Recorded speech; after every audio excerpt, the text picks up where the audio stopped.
The title to my special order tonight is Current Conditions or Just a Bad Dream. Could it all be a bad dream or a nightmare? Is it my imagination, or have we lost our minds? It's surreal. It's just not believable. A grand absurdity, a great deception, a delusion of momentous proportions. Based on preposterous notions and on ideas whose time should never have come. Simplicity, grossly distorted and complicated. Insanity, passed off as logic. Grandiose schemes built on falsehoods with the morality of Ponzi and Madoff. Evil described as virtue. Ignorance pawned off as wisdom. Destruction and impoverishment in the name of humanitarianism. Violence, the tool of change. Preventive wars used as a road to peace. Tolerance delivered by government guns. Reactionary views in the guise of progress. An empire replacing the republic. Slavery sold as liberty. Excellence and virtue traded for mediocrity. Socialism to save capitalism. A government out of control. Unrestrained by the Constitution, the rule of law, or morality. Bickering over petty politics as we head into chaos. The philosophy that destroys us is not even defined.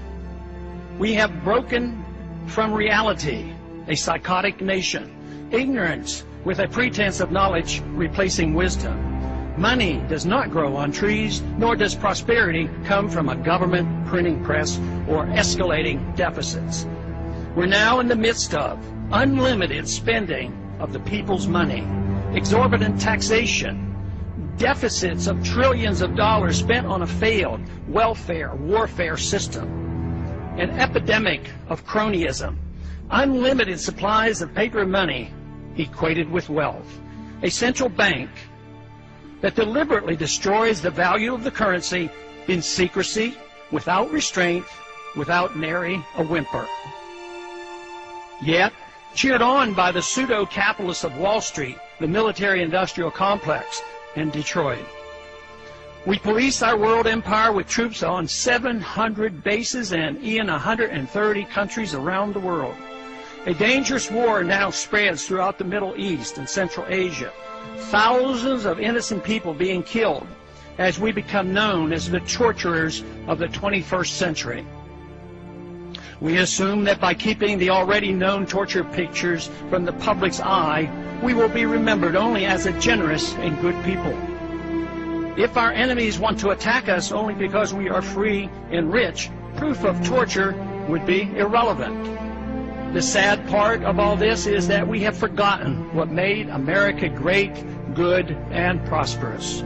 We need to quickly refresh our memories and once again reinvigorate our love, understanding, and confidence in liberty. The status quo cannot be maintained considering the current conditions. Violence and lost liberty will result without some revolutionary thinking.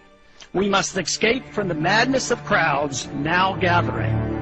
The good news is the reversal is achievable through peaceful and intellectual means, and fortunately, the number of those who care are growing exponentially. Of course, it could all be a bad dream, a nightmare, and that I'm seriously mistaken, overreacting, and that my worries are unfounded.